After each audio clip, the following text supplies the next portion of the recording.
Masiškiausia dezinformacijos ir finansinio sukčiavimo ataka Lietuvoje vis dar tęsiasi.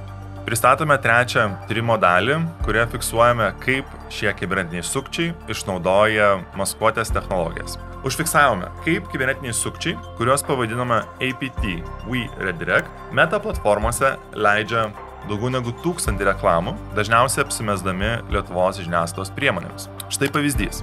Apsimetama Info TV, Facebooko puslapis pavadintas Info dienos, jame rodoma reklama apie Mykolo dingimą ir paspaudus ant šios reklamos nuorodą nukreipia į netikrą Delfi kopiją. Šiame Delfio klone pateikiama naujiena, kuri yra manipuliuota ir joje pasakojama apie šitą tragišką įvykį ir įpinama manipuliatyvi žinutė, kurios siekis yra reklamuoti netikras investavimo platformas, kurios valdo sukčiai. Tokiu būdu siekiant įvilioti Lietuvos piliečius, tam, kad jie investuotų pinigus į neegzistuojančią finansinio investavimo platformą ir tai būtų apvogti. Jeigu tyrėjai paspaudžia ant šitos reklamos arba paspaudžia vartotojai kelis kartus ant šios reklamos, jie yra nukreipiami į kito puslapio kloną. Ir šiuo atveju matome, kad yra nukreipiama į reklamos agentūros puslapio kloną, kuris vadinasi 11miles.org, kitu tarpu tikroji agentūros svetainė yra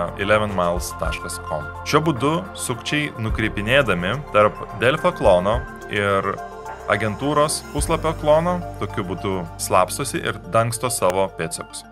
Dar vienas pavyzdys Delfi klono. Šiame pavyzdėje pateikiama ta pati skandalinga naujiena apie Mykolo dingimą, reklamuojama netikra finansinio investavimo platforma ir matome, kad vienu atveju tas pats domenas atidaro netikrą Delfi kopiją arba šio žvejybos reikmenų svetainės kopiją. Ši kriminalinių sukčių grupuotė išnaudojo daugiau nei 100 domenų, kurie apsimetė lietuvišką žiniasklaidą. Kai kurie domenai neturi nieko bendro su Lietuvos žiniasklaida, pavyzdžiui šis, kuris vadinasi bobinthetree.com. Tačiau šis domenas nukreipdavo į netikras Delfi kopijas su manipuliatyviom naujienom, reklamuojančiomis netikras finansinės platformas. Jeigu tyrėjai spausdavo kelis kartus ant šių reklamų, jie buvo nukreipiami į svetainės kopiją, kurioje yra pardavinėjamos vaizdo stebėjimo kameros. Vėlgi tokiu būdu dangstydami savo pėdsakus.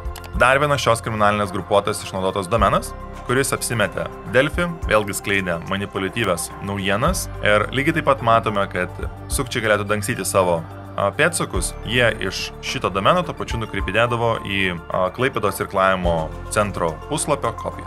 Šios kriminalinės grupuotės valdomas domenas kamisolo.shop. Vienu atveju nukreipia į Delfi kloną, kitu atveju nukreipia į fasadinę naujienų svetainę su pakankamai prastu dizainu ir labai trumpais straipsniais. Šios fasadinės naujienų svetainės tikslas yra užsimaskuoti ir pasislėpti nuo meta moderatorių, kad jie nebūtų užblokuoti. Lygiai taip pat pasislėpti nuo tyrėjų, nes šitie dizainai ir netikros svetainės atrodo nesusijusios su šita finansinio sukčiavimo schema.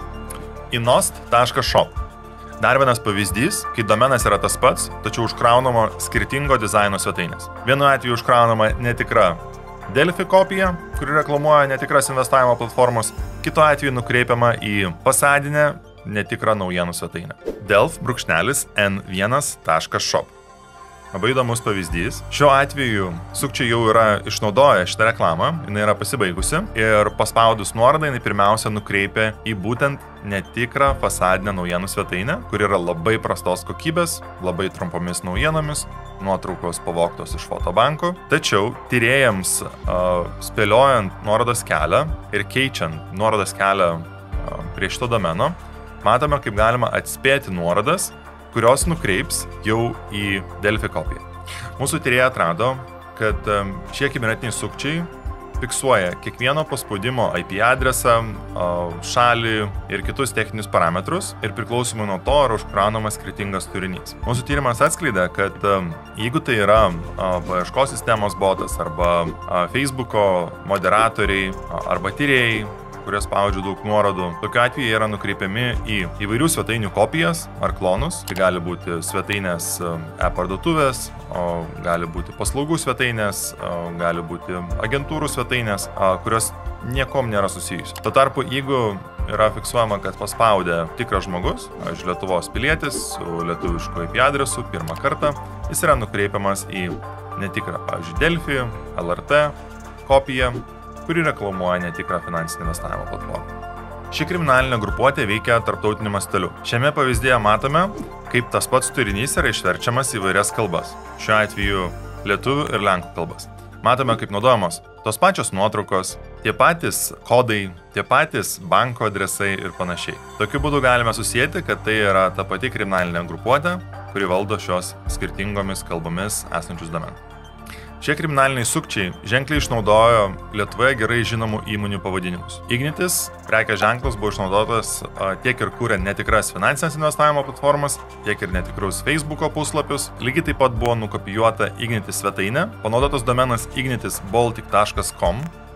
Sukčiai naudoja daugybę įmonių, kurios teikia domenų registravimo paslaugos pasaulyje, tačiau renkasi tik tas, kurios padeda paslėpti registruojančio asmens tapatybę. Šiame pavyzdyje matome, kai yra išnaudojamas vienas iš tokių paslaugų tiekėjų ir jų serverių varduose yra užkoduota informacija "You can't get no info".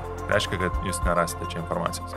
Atlikdami šį tyrimą, Meta informavome apie užfiksuotus pažeidimus, apie prekės ženklų vagystės, apie politikų, įžymybių ir kitų veikėjų atvaizdų vagystės, apie kuriamus netikrus žiniasklaidos puslapius, naujienų portalų kopijas, apie leidžiamas apsimetėliškas reklamas. Metos administratoriai buvo informuoti Liepos 20 ir spalio 5 dienomis. 3 mėnesius nebuvo imtamasi jokio veiksmo. Ryšių reguliavimo tarnyba pradėjo savo tyrimą ir analizuoja, galbūt tai yra pirmas skaitmeninių paslaugų akto pažeidimas. Ryšių reguliavimo tarnyba nusprendė kreiptis į Europos komisiją, tam, kad šį įvertintų, ar tai yra pažeidimas. Ryšių reguliavimo tarnyba papildomai kreipėsi į Meta dėl netikrų Ignitis paskyrų Facebook'e. Iš 13 paskyrų 12 buvo užblokuotos, tačiau viena palikta veikti, nurodant priežastį, kad yra nepakankami įrodymai, kad tai yra sukčiavimui išnaudotas Facebook'o puslapis. Ačiū, kad žiūrėjote ir nepamirškite paspausti patiktuko bei prenumeruokite šį kanalą, kad prisidėtumėte prie informacinio raštingumo tobulinimo.